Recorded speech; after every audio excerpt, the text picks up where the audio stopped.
right, coming up next, a matchup in the UFC lightweight division between Beneil Dariush and Nate Diaz.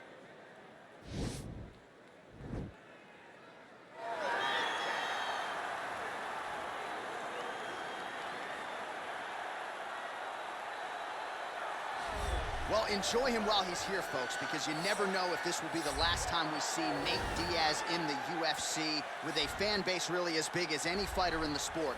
Diaz is back tonight, and we're glad to see him. Stockton, stand up. This guy has a cult following.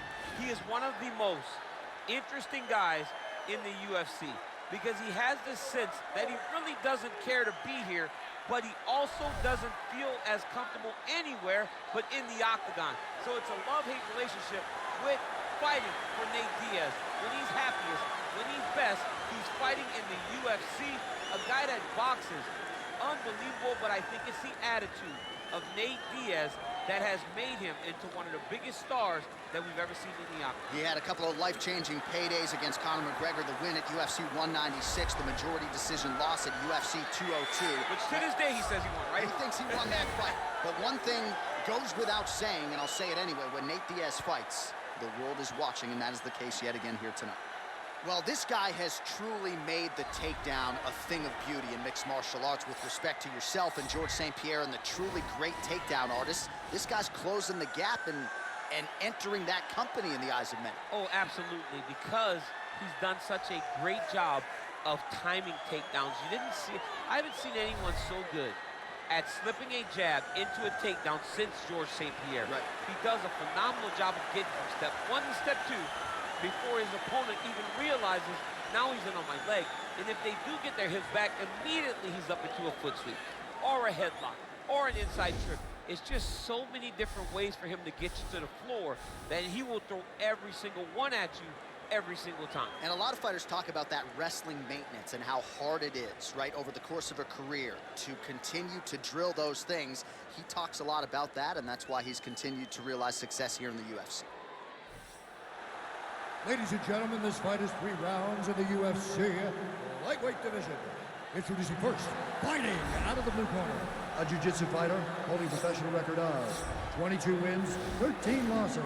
He stands 6 feet tall, weighing in at 155 pounds.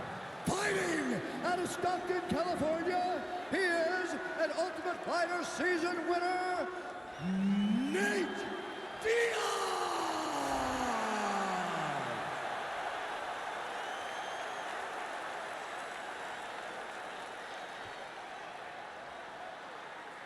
And now introducing his opponent, fighting out of the red corner, a jiu-jitsu fighter, holding a professional record of 22 wins, 5 losses, and 1 draw. He stands 5 feet 10 inches tall, weighing in at 155 pounds. Fighting out of Yorba Linda, California, USA, Beneil Dariush. And when the action begins, our referee in charge, Herb Dean. Herb Dean, our referee for this one. Ready.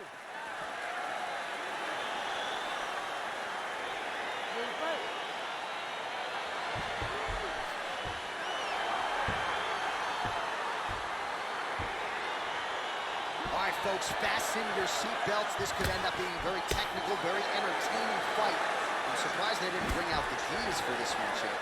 I mean, you would have thought as a jiu-jitsu watcher that you would see these two competitors at a jiu-jitsu competition. But ultimately, they are meeting in the octagon, and you are about to see jiu-jitsu in the UFC like we've never seen before. Good punch land. Oh, combination lands. You want to talk about putting strikes together. Beautiful execution. And every one of them are landing. He's overwhelming him with different attacks. Ooh, big shot to the body.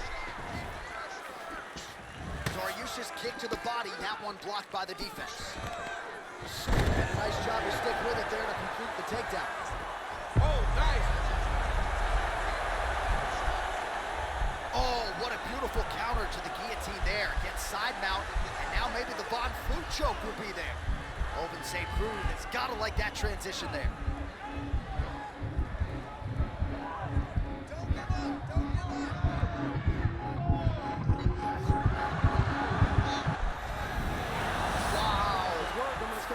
All right, full guard here, DC. What does he need to do to improve position? Well, he's got to start to build his posture, get some damage off, move the half guard, which in turn leads to more opportunities for advancement. Now looking to do something with that left arm. He's isolating the Kimura. And this might just be a matter of time.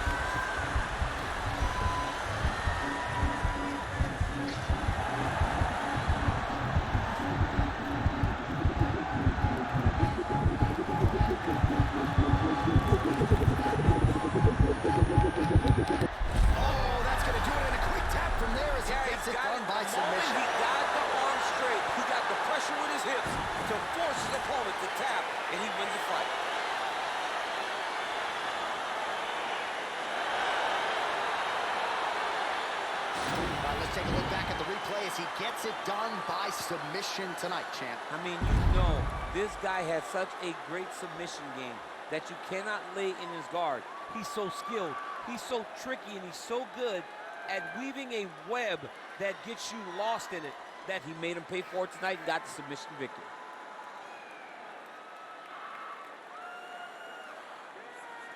So there he is, your winner by submission, and that's exactly how you put the rest of this division on notice. Looks like this guy could be a factor moving forward in this division. Ladies and gentlemen, referee Herb Dean is going to stop this contest at 3 minutes, 2 seconds of the very first round. Declaring the winner by tap out,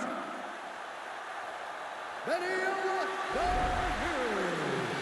All right, so what a performance by this young man here tonight as he gets the win by way of submission. He certainly put a lot of stock into getting the finish tonight, and he did just that. Congratulations. It was a very tough fight, but he knew that if he did everything right, he can get to his position, which is the ground, and he would be able to find a finish by submission tonight. He did just that.